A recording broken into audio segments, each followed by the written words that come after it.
The human body is constantly at work. It is never completely at rest.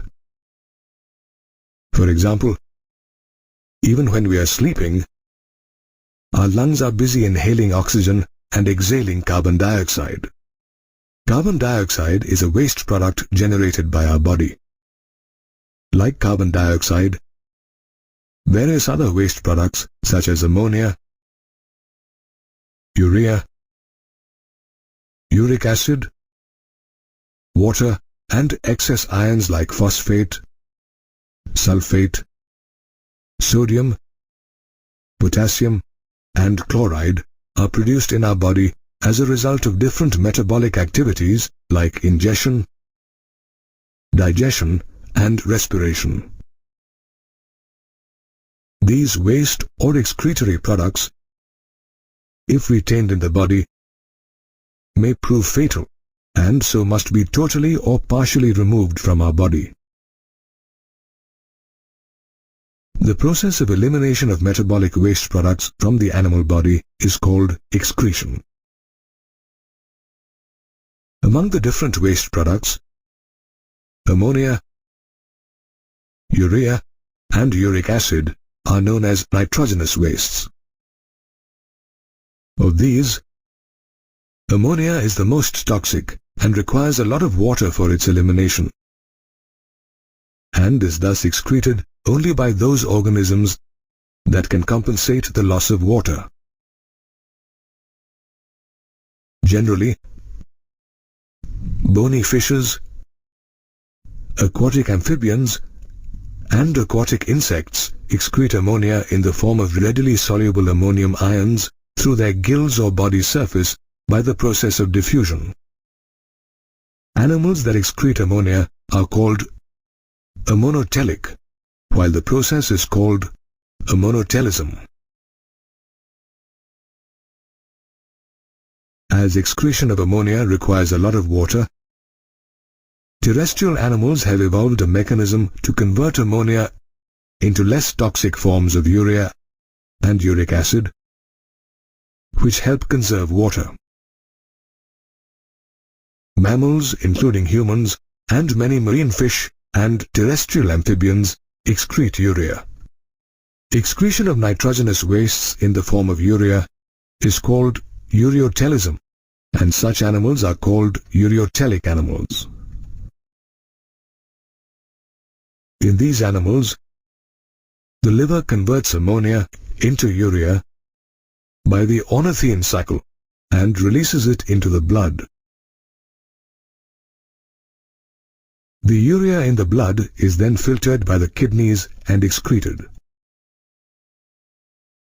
However, in some animals, a small amount of urea is retained in the matrix of the kidney to maintain the required osmolarity. The least toxic form of nitrogenous waste is uric acid. Though excretion of uric acid involves a lot of energy, it helps conserve water considerably, as it is excreted in the form of pellets or paste involving very little water. Some animals excreting uric acid are reptiles, insects, land snails, and birds. Such animals that excrete nitrogenous waste in the form of uric acid are called uricotelic animals, and the process is called ureotelism. Did you know that in mammals, uric acid is formed by the degradation of nucleic acids and is excreted as a part of urine? As animals excrete nitrogenous wastes in different forms, the structure of their excretory system also varies. The study of phylogeny of the excretory system reveals that primitive animals such as invertebrates possessed simple organs like protonephridia or flame cells, which in the course of time evolved into complex organs such as the kidneys in vertebrates. Flame cells or protonephridia are the excretory structures in animals like platyhelminthes, rotifers, cephalochordates, and certain annelids. Apart from performing the function of excretion, these cells help in osmoregulation or the regulation of the fluid volume and ionic balance in the body. Another excretory structure is the nephridia found in many annelids like the earthworm. Nephridia are tubular structures that help remove nitrogenous waste and maintain the fluid and ionic balance. Malpighian tubules are excretory structures found in arthropodans such as insects and arachnids. These tubules, along with removing nitrogenous wastes, perform the function of osmoregulation. The antennal gland or green gland is the excretory structure in crustaceans such as the crab and crayfish. This gland performs the function of excretion and osmoregulation. The kidneys perform the main function of excretion in highly evolved mammals such as man. Along with the kidneys, the skin, liver and lungs also help in the removal of certain wastes from our body. Our skin has sebaceous glands that secrete sebum, through which substances like hydrocarbons, sterols and waxes are excreted. This secretion, however, provides a protective oily covering for the body. Like the sebaceous glands, the sweat glands on our skin also help in the removal of excretory wastes. These glands produce sweat, a watery fluid containing sodium chloride and small amounts of substances such as urea and lactic acid. Moreover, sweat also helps to cool the body's surface. Another organ that plays an important role in excretion is the liver, the largest gland in our body. It breaks down drugs and reduces their toxicity by drug metabolism. It also detoxifies ammonia and converts it into urea, which is eliminated by the kidneys. Moreover, it degrades hemoglobin, hormones, drugs and vitamins and adds it to bile as bile pigments bilirubin and biliverdin, which are then excreted through the feces. The lungs are also excretory organs that help in the removal of large amounts of carbon dioxide, a byproduct of cellular respiration, from our body. In addition, the lungs also help in the removal of water. Besides the kidneys, the skin, liver and lungs, saliva too helps in the removal of small amounts of nitrogenous wastes from our body. Therefore, excretion is an important process which is vital for all living organisms. The excretory organelles may differ from animal to animal and have evolved from simple to complex structures based on the needs of the organism. The excretory system is a biological system that helps in the removal of metabolic waste products from an organism. Much of the excretion in man is executed by the urinary system, which constitutes a pair of kidneys, a pair of ureters, a urinary bladder, and the urethra. Of these, the kidneys play a very vital role. They filter blood by removing nitrogenous wastes, regulate blood pressure, and assist in the production of red blood cells. The kidneys are compact, bean-shaped organs on either side of the spinal cord in the lower back. More precisely, they are situated between the last thoracic and third lumbar vertebrae in close proximity to the dorsal inner wall of the abdominal cavity. The 11th and 12th ribs partially protect the upper part of the kidneys. The right kidney, which is near the liver, is slightly lower than the left one, which is adjacent to the spleen. The kidneys are reddish-brown in color. In an adult, each kidney measures about 10 to 12 centimeters in length, 5 to 7 centimeters in breadth, and 2 to 3 centimeters in thickness. Each kidney weighs about 120 to 170 grams. The kidneys have an outer convex surface and an indentation or a notch on the inner concave surface called the hilum, through which blood vessels, nerves, and the ureters pass. The kidney has a tough, fibrous outer layer called a capsule, and its longitudinal section shows that its inside is differentiated into two main regions, an outer cortex and an inner medulla.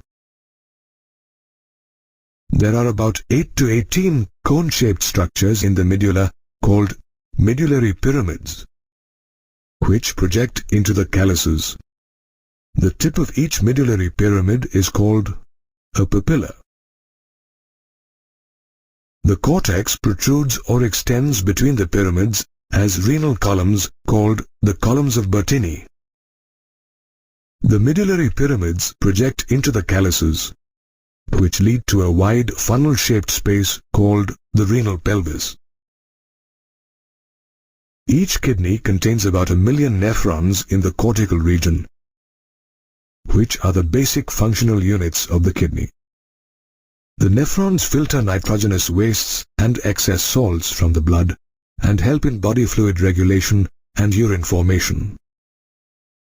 Each nephron has two parts, the glomerulus and the renal tubule. The glomerulus is a ball-shaped network of capillaries formed by the afferent arteriole, which is a fine branch of the renal artery. It performs the first step in filtering blood. The filtered blood from the glomerulus exits through the efferent arteriole. The other part of the nephron, the renal tubule, helps in the reabsorption of salts and water as the urine passes through it, thereby concentrating the urine. The renal tubule begins with the Bowman's capsule and consists of proximal convoluted tubule PCT, Henle's loop, and distal convoluted tubule or DCT. The Bowman's capsule is a double-walled funnel-shaped structure that encloses the glomerulus. It collects the glomerular filtrate. The Bowman's capsule, together with the glomerulus, is called the Malpighian body or renal corpuscle. The Bowman's capsule opens into the proximal convoluted tubule, a highly coiled structure, and is followed by a hairpin-shaped loop called Henle's loop. Henle's loop has a descending limb and an ascending limb. The ascending limb opens into the distal convoluted tubule, which is also a highly coiled tubular structure.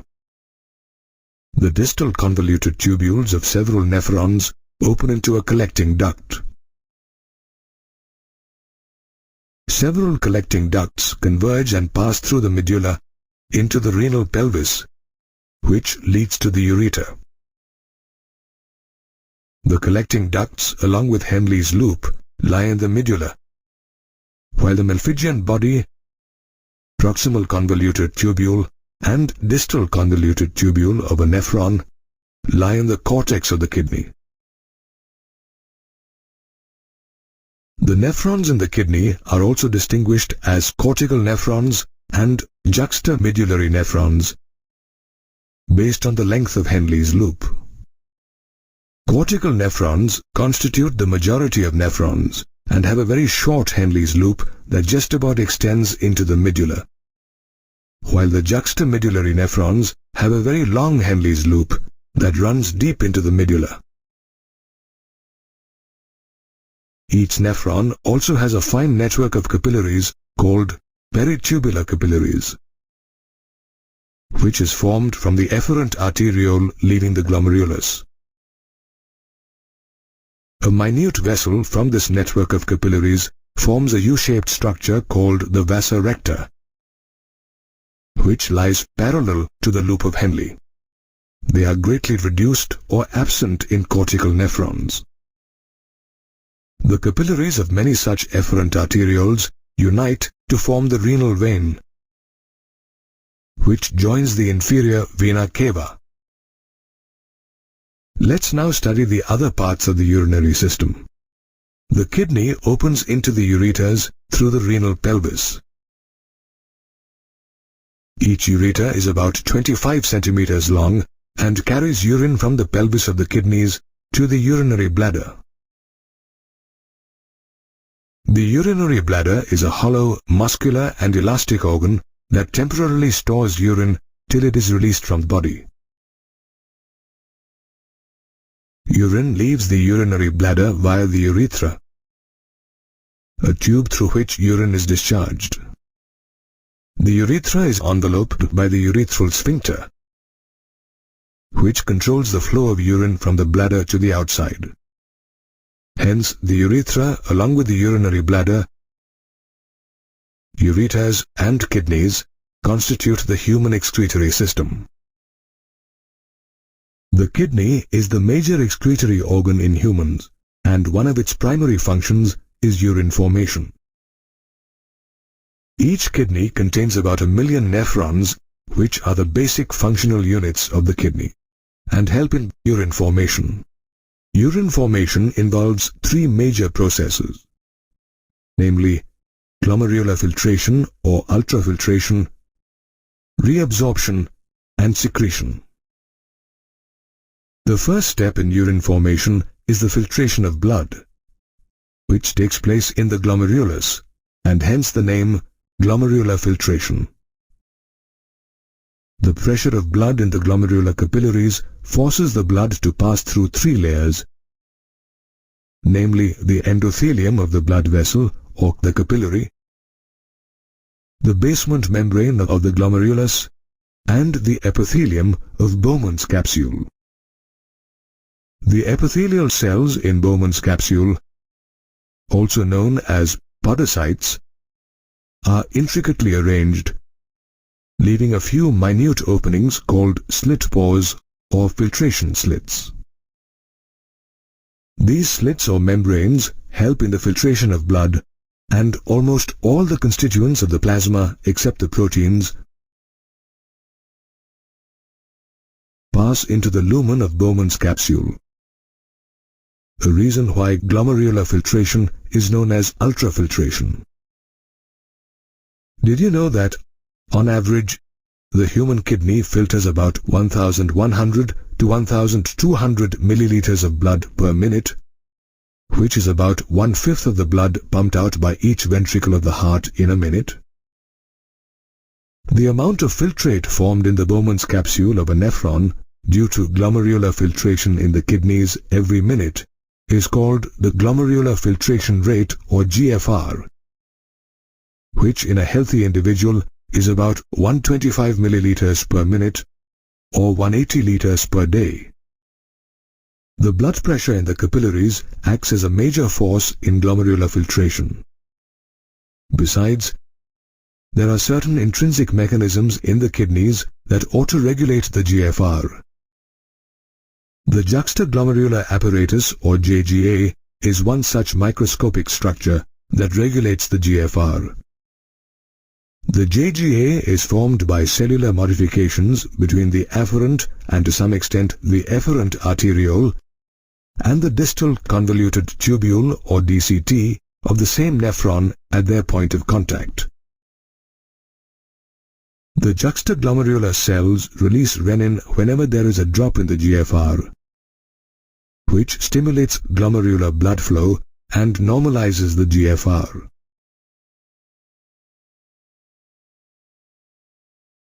Did you know that of the 180 liters of glomerular filtrate formed per day, the amount of urine released is just 1.5 liters? This is because about 99% of the filtrate is reabsorbed in the renal tubules during the process of reabsorption. Reabsorption is performed by the tubular epithelial cells present in the different parts of the renal tubule through active or passive mechanisms. While substances in the filtrate such as sodium, amino acids and glucose are absorbed by active transport, nitrogenous wastes are absorbed by passive transport. Water is also reabsorbed passively in the initial segments of the nephron. Apart from absorption, the cells in the renal tubule also selectively secrete substances such as potassium and hydrogen ions and ammonia into the filtrate to maintain the pH and ionic balance in body fluids. This process of reabsorption and secretion occurs in different parts of the renal tubule, namely the proximal convoluted tubule or PCT, Henle's loop, and distal convoluted tubule. The collecting duct also takes part in the process. The proximal convoluted tubule is the section of the nephron situated between Bowman's capsule and Henle's loop. The glomerular filtrate from Bowman's capsule enters this tubule, which is lined by cuboidal, brush border epithelial cells that help to increase the surface area for reabsorption. The proximal convoluted tubule reabsorbs about 70 to 80% of the electrolytes and water and almost all the essential nutrients and vitamins. It also selectively secretes ammonia, hydrogen ions and potassium ions into the filtrate and absorbs bicarbonate to maintain the pH and ionic balance of body fluids. The proximal convoluted tubule is followed by Henle's loop, where minimal reabsorption takes place. However, the region plays a vital role in maintaining the high osmolarity of medullary interstitial fluid. The descending limb of Henle's loop is permeable to water and almost impermeable to electrolytes, which helps concentrate the filtrate as it moves down. The ascending limb is permeable to electrolytes actively or passively and is impermeable to water. Therefore, electrolytes pass into the medullary fluid and dilute the concentrated filtrate as it passes upwards. Henle's loop is followed by the distal convoluted tubule, where conditional reabsorption of water and sodium occurs. This region helps maintain the sodium-potassium balance and pH level in the blood by reabsorbing bicarbonate and selectively secreting potassium and hydrogen ions and ammonia. The distal convoluted tubules of several nephrons open into a straight tube called the collecting duct, which extends from the cortex of the kidney to the inner parts of the medulla. The duct helps to reabsorb water, thereby increasing the concentration of urine according to the body's state of hydration. It also maintains osmolarity by enabling small amounts of urea to pass into the medullary interstitium. Further, it selectively secretes hydrogen and potassium ions and maintains the ionic and pH balance of blood. Therefore, the nephron filters blood by reabsorbing substances that are needed and excreting the rest as urine. The urine produced by our body is around 4 times more concentrated than the initial filtrate, which reflects the conservation of water in the nephrons. Henle's loop and the vasa recta are the parts of the kidney that help concentrate the urine. A countercurrent is created in both these parts. This is because the direction of the flow of filtrate in the 2 limbs of Henle's loop and the flow of blood in the 2 limbs of the vasa recta are opposite. The countercurrent, along with the proximity of Henle's loop to the vasa recta, maintains an increasing osmolarity in the inner medullary interstitium. The difference in osmolarity between the cortex and the medulla is pronounced, as we can see that the osmolarity in the cortex is 300 milliosmoles per liter, while it is as high as 1200 milliosmoles per liter in the inner medulla. This difference in osmolarity is caused by the difference in the concentration of urea and sodium chloride. The sodium chloride that is transported through the ascending limb of Henle's loop is exchanged with the descending limb of the vasa recta. Then the ascending limb of the vasa recta returns the sodium chloride to the interstitium. In the same way, small amounts of urea entering the thin segment of the ascending limb of Henle's loop are transported back to the interstitium by the collecting tubule. This unique arrangement of the Henle's loop and the vasa recta, together with the countercurrent mechanism, help maintain the concentration gradient in the medulla, which aids the easy passage of water from the collecting duct into the medulla due to osmosis, thus concentrating the urine.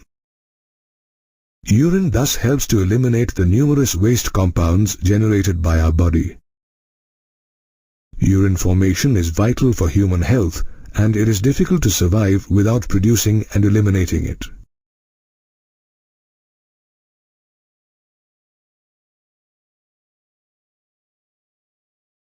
Kidney functions are monitored and regulated by the hormonal feedback mechanisms of the hypothalamus,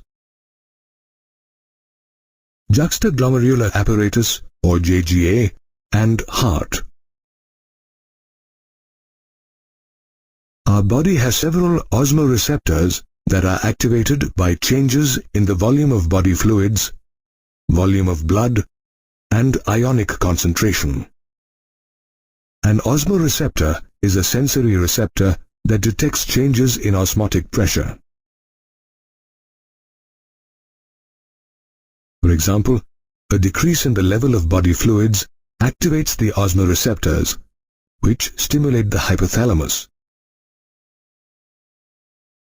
which in turn neurally stimulates the neurohypophysis of the pituitary to release the antidiuretic hormone or ADH or vasopressin.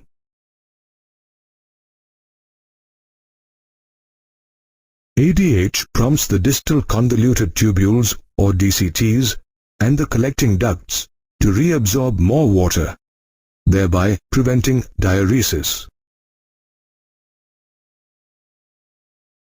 On the other hand, if the fluid volume in the body increases, the osmoreceptors suppress the release of ADH, leading to increased excretion of water in urine.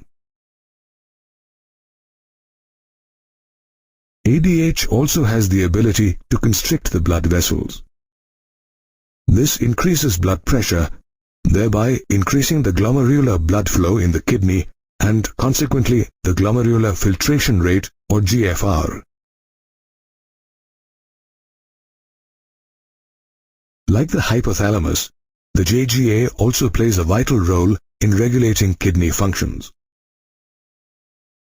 The juxtaglomerular cells detect a fall in the glomerular blood pressure or GFR and release a peptide hormone called renin. Renin converts angiotensinogen in the blood into angiotensin 1, which is further converted into angiotensin 2. Angiotensin 2, a powerful vasoconstrictor, constricts the blood vessels, thereby increasing blood pressure, which stimulates the cortex of the adrenal gland to secrete aldosterone. Aldosterone increases the reabsorption of sodium and water from the distal parts of the renal tubule, resulting in an increase in blood volume, which increases blood pressure and GFR. This complex mechanism is commonly known as the renin-angiotensin mechanism. Apart from the hypothalamus and JGA, the heart also regulates the functioning of the kidneys to a certain extent. The muscles of the heart release atrial natriuretic factor or ANF when the blood pressure in the atria increases. ANF, a peptide hormone, is a vasodilator and also a diuretic that dilates the blood vessels and helps to decrease the blood sodium and water levels. It exhibits an inhibitory effect on the renin-angiotensin mechanism. Hence, hormonal feedback mechanisms efficiently monitor and control the functioning of the kidneys, leading to the formation of urine, which passes into the urinary bladder, where it is stored until a signal is received by the central nervous system, or CNS. As the urinary bladder gets filled with urine, the bladder is stretched and causes the stretch receptors on its walls to send a signal to the CNS. The CNS, in turn, sends motor messages that make the smooth bladder muscles contract and the urethral sphincter relax, resulting in the release of urine. This process of disposing urine is called micturition, and the neural mechanism responsible for the process is known as the micturition reflex. On average, an adult human releases about 1 to 1.5 liters of urine every day. The urine released is a watery fluid that is light yellowish in color. Moreover, it has a characteristic odor and is slightly acidic, with a pH value of 6. The characteristics of urine can change according to different body conditions. In fact, a urine test helps to diagnose many metabolic disorders in the body and any malfunction in the kidneys. For instance, the presence of glucose in urine, which is called glycosuria, is indicative of diabetes mellitus.